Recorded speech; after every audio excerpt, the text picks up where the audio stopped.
So my name is Jeff Dreyer.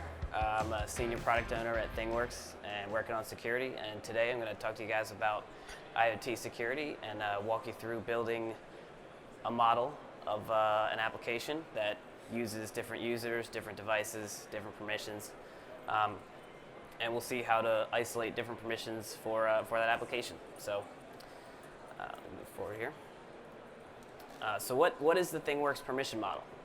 ThingWorx has three core areas that we use to control access inside of the platform. The first thing is your runtime permissions. So this is what devices are using. This is what your end user is going to use. These are the permissions that allow you to read, write, and execute inside your application. The next thing is design time permissions. This is what you would set up at build time when you have designers in the platform that are creating the application, building new things, building models, connecting data. These are similar to the runtime permissions. This is around reading and writing to the model, but they are a separate system that is really designed for your building and prototyping stage. Then you have visibility. So visibility is there to create isolation inside of your platform. And we'll run through this in a demo here in a minute, but when you create an organization inside of ThingWorx, what you are doing there is you are creating a way for the platform to make certain things visible and make certain things visible to your users and make certain things isolated from your devices and other users on the platform. So that visibility is really there to isolate the permissions inside of your application. So how do we do this? How do we use these three features? ThingWorx has organizations, which again is really there to set your visibility. We have users and user groups, which is there to enforce your runtime and design time permissions. And then we have application keys, which are very much tied to users, but they are there to connect your devices to the platform. So when you're connecting an SDK or one of our agents to the platform, you use an application key, and that application key will give you a user context to operate inside of your ThingWorx application. So finally, connected devices. So when you are setting up your devices, when you're using these app keys, it's critical that you are using secure communications to connect up to the platform.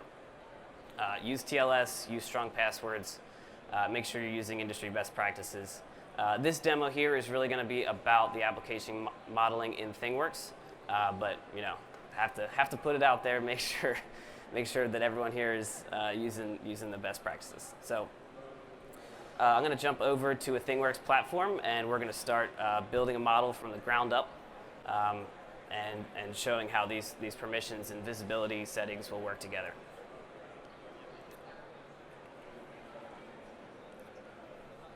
All right. Okay, so this is the ThingWorx platform, and let me point one thing out real quickly. In the top left here, you see that Chrome is telling me this is not secure. This is a developer environment, so I'm using a self-signed certificate. This is not something you should do in a production world, but just to spin this up quickly, I'm using a self-signed certificate. But when you are actually deploying, you definitely want to use a third-party PKI to get a real certificate and make sure that's signed by a trusted third party. So building a model in ThingWorx. If you guys have seen ThingWorx before, this might be familiar. If you haven't, feel free to ask questions at any point, and I'll try to step you through what I'm doing here. So when you're setting up a permission model inside of ThingWorx, the first thing that you should be doing is creating your organizations so that you can start isolating permissions inside of ThingWorx. So, and you should log in.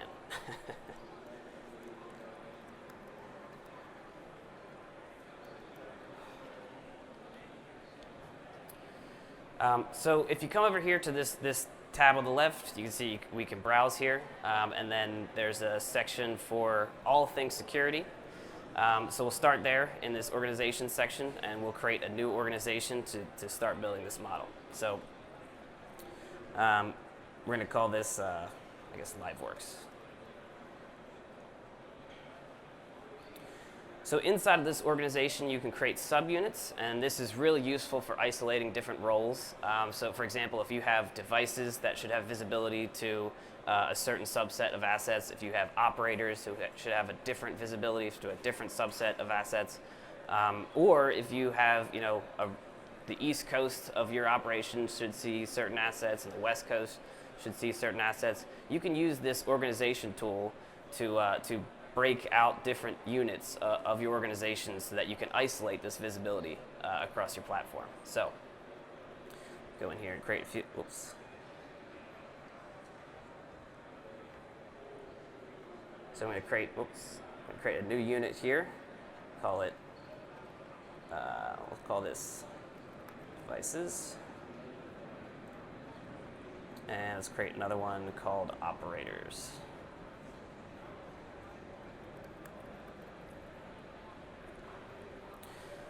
So as I was saying, we're going to use these two subunits to kind of isolate what different entities can see when you're using the ThingWorx platform. So we'll save that. And then the next thing you're going to want to do after you create your organization and you create your subset of units that you're going to use to isolate your permissions is create user groups so that you can actually start setting up the permissions of the eventual users that we create. So I'll go back into this Browse tab here, back to our security section. I'm going to create one group for devices and another group for operators.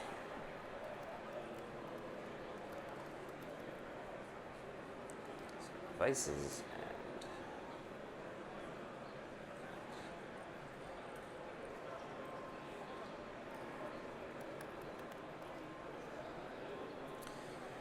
and these groups here, when you create them, by default there's nothing in them. So when we create our users, we will add them back into our model before we connect our devices and start using this application.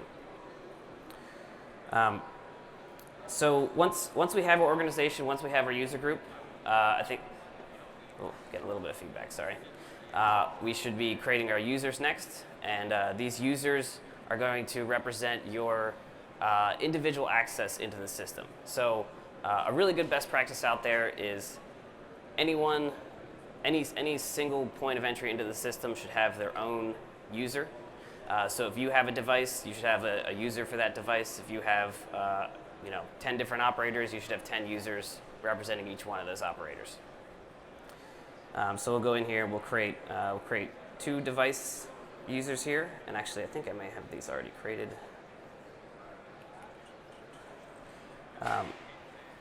We'll make sure we have 2 device users in here, and then we'll create an operator, and then we'll start assigning these to our groups and organizations. All right, so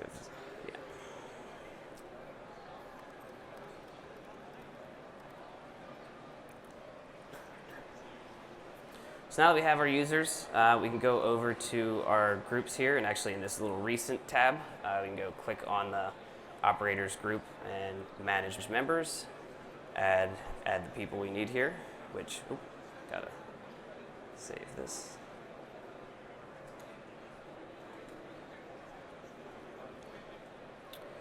And then we'll go over to our device group, and we will add our devices there.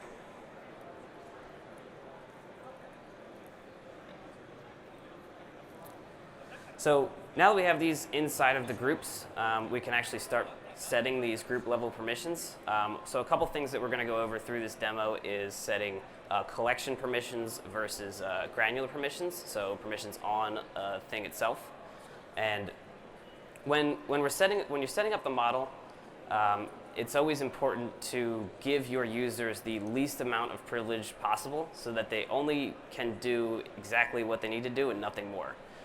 So a big thing that we were trying to push across is when you're creating a device, you want that device to only access the data that it has permissions for. You don't want to give it access to other devices. You don't want to give it access to other parts of your application. So when you're setting up that user, it's really good to use granular permissions so that that user is very limited in its capabilities, but can put data into the system to support your application. So now that we have those users, we'll go start setting some of these permissions here. So I have a couple things already created that we're going to use for this demonstration. So we have a couple LiveWorx devices that I'll be connecting in a minute here. And we will, so a new feature in ThingWorx 8.3 is we have this permission tab here. And this makes it really easy to modify permissions for individual entities. So let me actually start this from the beginning here. If you go to this permission tab, you can search for a specific entity, and then once you click on it, you can set permissions for specific users. So right in this view here, we can go search for that user we created for the device. Should be device 1. And we will give this property read, property write, and service execute so that it can interact with this thing. And then we'll hit save. And then we'll do the same thing for our second device. So come back to the entity collection here, and we'll search for our second device. Open that up. Go to our runtime permissions, and add device 2. And we'll give this the same permissions.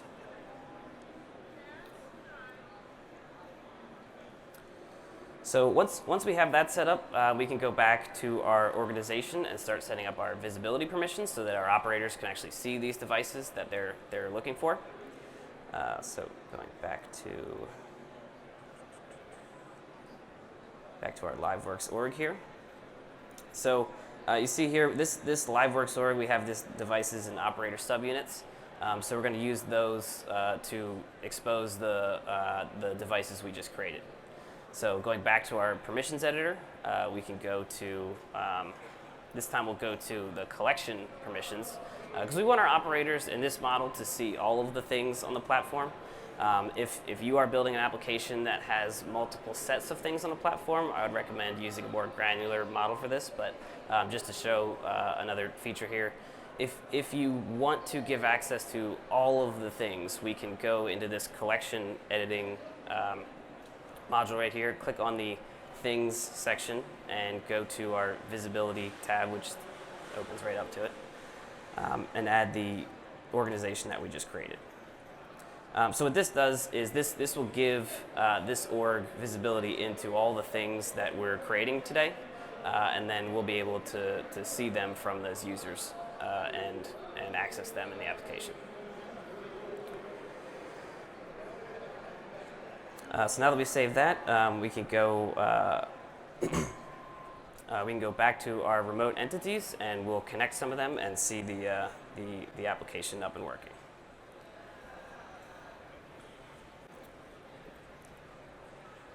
So we'll go open up device 1 first. So you can see up here that it's not connected. There's a little indicator. And I already have these a couple SDKs set up here, so I'm just going to start these guys up.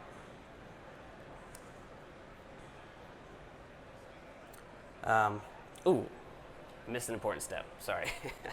So one of the really important things about setting up your devices is tying your app keys to individual users. So when you have set up the users for those devices, the next thing that we should do after that, which I've already done here, but I'll go through this, is set up our application keys. So the key itself is a, let's see here. The key itself is a GUID that will transfer down to the edge for access to the platform, but it's tied to a user. And that user will have all of the permission context that you set up when you're building your application. So when you create that app key, it's very important to create one app key for each device so that they are isolated to the things they can access. So I've already created these here, which is why those devices just connected. But if we go back to that device we're just looking at, you can see that the device connected through. We can go to our properties. we can go to our properties and services, and we can add our remote bindings, which this one's already in there. Let me go to the second LiveWorx device. I can show you how that works.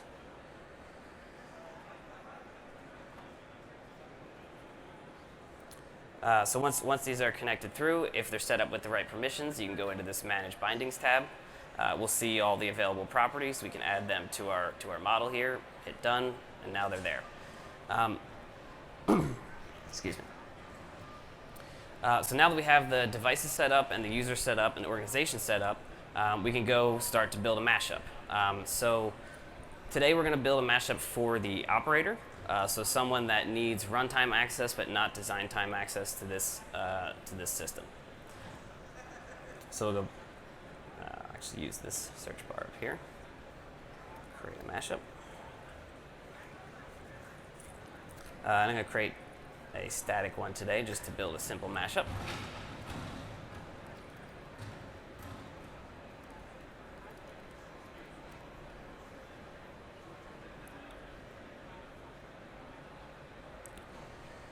And excuse me. Oh, what's going on there? There we go. So once we create this mashup, another thing we can do, similar to the thing model, we can set individual permissions on the mashup itself. So going back to this permissions tab, go to this LiveWorx mashup, and we'll go to our runtime permissions, and we will add our operator, so that they will be able to see this and use this once this is created. Save that.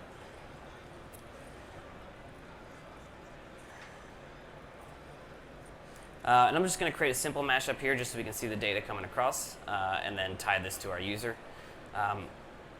So I will go select from the thing we just created that we connected, the LiveWorx device 1 here. We'll pull in some property values and put them in a grid.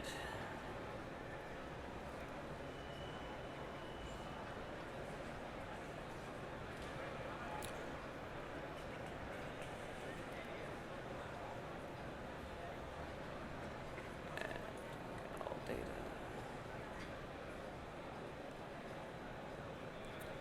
Okay, so before I set up the user in the operator in the operators group, let me show you what it looks like before we set up those permissions. So we created the LiveWorx operator. And right now, since they're not in this operators group, they don't actually have permissions for anything. So if I go over to my other tab here, and refresh, there we go. I will log in as that operator.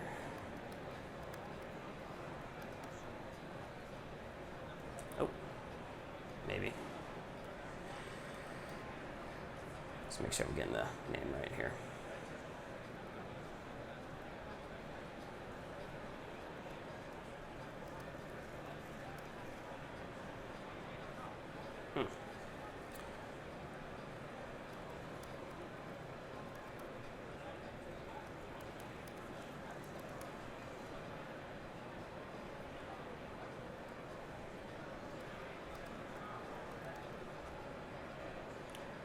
Okay, there we go. So this is the operator we created that has the permissions, right? They can't see anything on the platform. They can click some buttons over here, but they won't be able to see any of the things we just created. So go back to the operators group here that we did add to this mashup. Go to the Manage Members tab, and we'll add our operator that. Oh, we just said. Oh, I'm sorry. So we have the operator added here, but we don't have the visibility permission set. So now that we have the operator in that group, we can add the visibility permissions so that they can see this mashup, and then we'll be able to to view the data that's coming across in this application. So go back to my tab here where I'm logged in as a privileged user, and I will go set those visibility settings.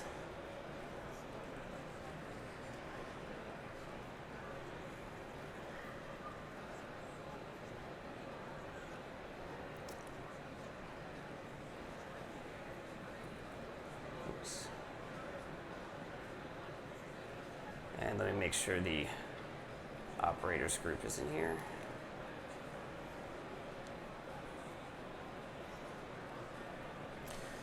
So now that we have this all set up, if we go refresh this Mashups tab, oh, maybe not.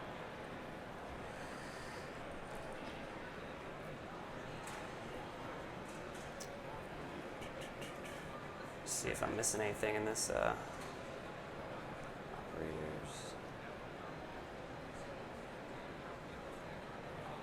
ThingWorx operator.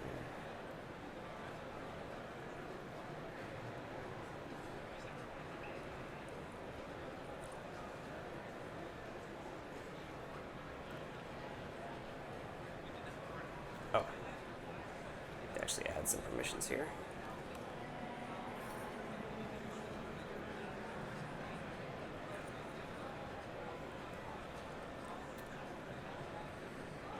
There it is. So then we see this mashup come up, and then as the operator now, as you know, the less privileged user, I can still click on this. I can't actually change anything in the mashup itself. Oh, it's because the data is not coming across. But I can view the mashup to see the data coming across. Now we are getting an error here. It looks like the data is not coming through. But you can see how setting up those granular permissions will allow that operator to see what the mashup is doing, to see the data coming across, and when we initially set up that user, they are very limited in what they can do. So we have to set up those granular permissions so that they can go in here and use the application. So that's most of the demo I have today. Wanted to open up for questions if you guys have any questions about the secure modeling practice, and if there's anything that you would like to dive into in the permission model in ThingWorx. Yep. No, we use AD integration with logging. How do you sign up for each user? Sorry, say it again. So this seems like a lot of work for set up everybody, create accounts manually. We have integration with AD, or use right. like 3,000 users. How we achieve that without? Sure. So I think the question here is, how do you set this up in a large-scale system? So if you already have 3,000 users, you're not creating each one of these users individually. You can programmatically script everything that I just did. So these are all calls into the ThingWorx platform that you can write into a service. So obviously, if you are scripting, you want to be careful around how you are setting up those roles. But if you have an integration into Active Directory and you have permissions already coming across from that, you can view those permissions and create a script that will replicate everything you need in the organization, subunits, and groups. So that's something you'll be able to do through the ThingWorx services. Nope. So we don't really know which new user just show up. They need to have access. How would you automatically detecting event triggers that creation of that user and assign to the right group? Yep. So if you are pulling new users into the system and you want to add them into the ThingWorx permission model, the best way to do that automatically would be to fire an event when that user is created from Active Directory, and when that happens, run your service to provision that user with the permissions they need. That's the way the communication goes through. Once new users show up in AD, we can automatically some kind of event trigger. How do you trigger that? Can you say it again? How do you trigger? The communication between Active Directory versus ThingWorx? How would you know this new user? Oh, how would you? Yeah. So. How? Yeah. When you're importing users from Active Directory, if you are importing that user and it creates a user in the ThingWorx platform, the creation of that user will fire an event. So you can subscribe to the creation of any new user and then apply your rules to the user that's created.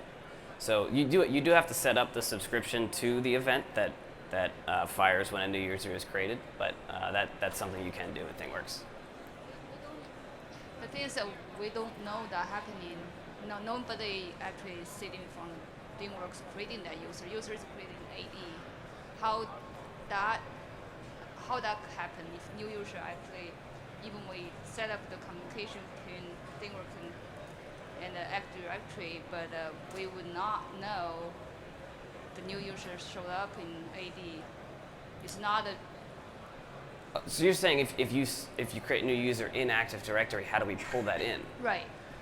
Okay, I'm not quite sure how that system is automated. That's something, if you want to jump back to our developer bar right after this, we can go talk to some people who can tell you how to do that. It's on. Yeah, hello.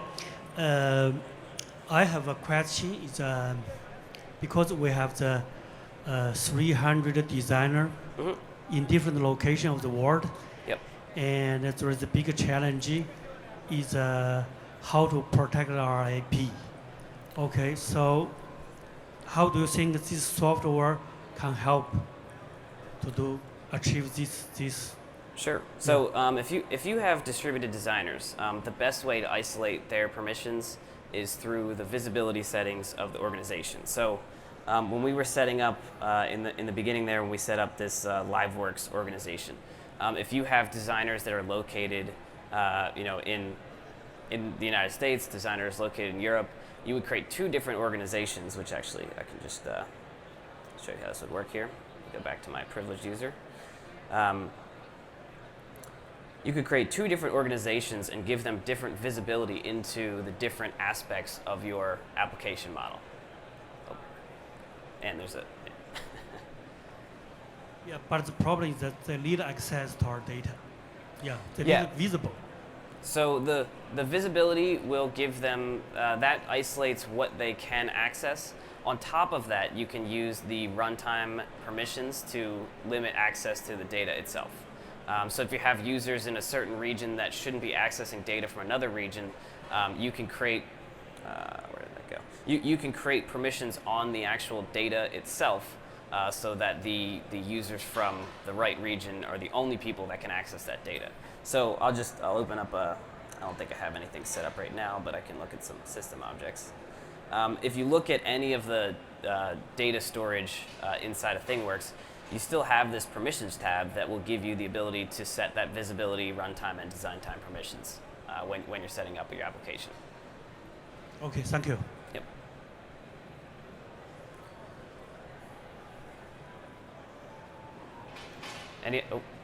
Somebody right back there.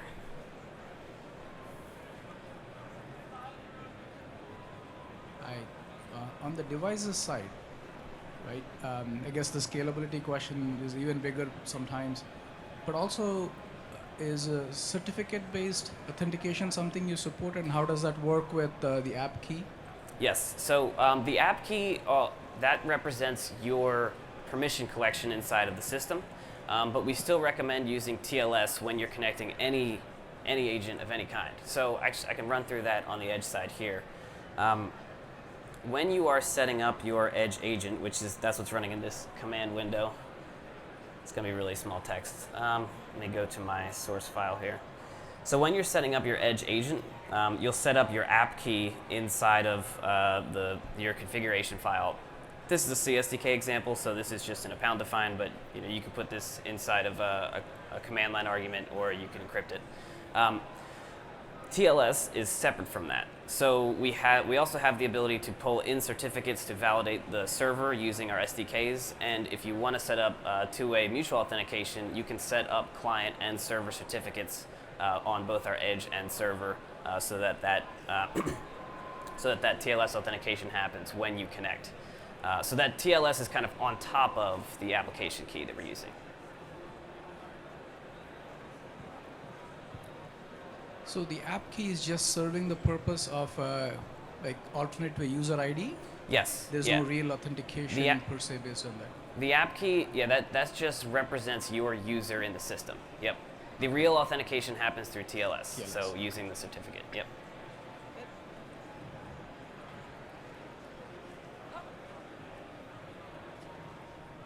So from an administrative point of view, is there a way to visibly see what permissions groups and users or mashups have?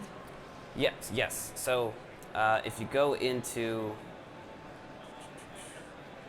There's a couple ways. So if you go on directly to the entities itself, so if we go to, for example, that mashup we just created, and go to the permissions tab, you can see the org units that are set up for visibility. You can see the users or groups that are set up for permissions here. And you can also go to this access report tab, and let me pick up the operators here, to see if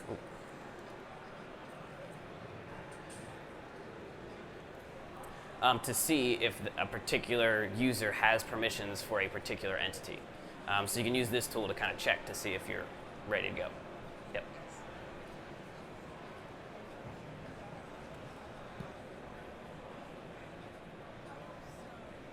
Oh. The script that you showed, how was that related to the UI? Oh, sorry about that. So I think the question is, how are we reading the certificate? That's right. Yep. So in this example here, we actually have a, let's see.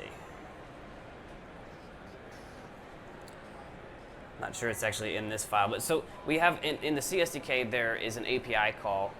It's probably in one of the different source files here, but an API call that pulls in the path of the certificate. If you're using our agent, you would configure that through our config file for the EMS. And if you're using the Java SDK, you would use one of the Java connection factories to pull in your certificate. On the server side, we set it up through Tomcat, so there's a lot of documentation around how to pull in the certificates through Tomcat, and usually we'd recommend using a Java key store, but there's many ways to do it.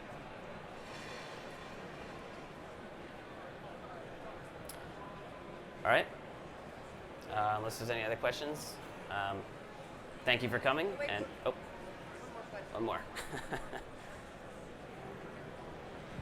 Hey, I was wondering if you had any advice on a multi-tenant structure on setting up the OUs. How do you make a decision what hierarchy to use? Yep. So if you're going to set up a multi-tenant structure, I would recommend reaching out to support just to make sure you're using the best practices we have out there. Through the organization and user permission settings, you can set up some of that, but it depends on what your requirements are for a multi-tenant system. So again, I'd recommend reaching out to support and making sure that your requirements are something that we can build in. So the organizations, though, is kind of the basis of that. So you use the organizations to limit the visibility, and then if a user from a different organization comes in, they won't be able to see anything that they're not privileged for. Yep. All right.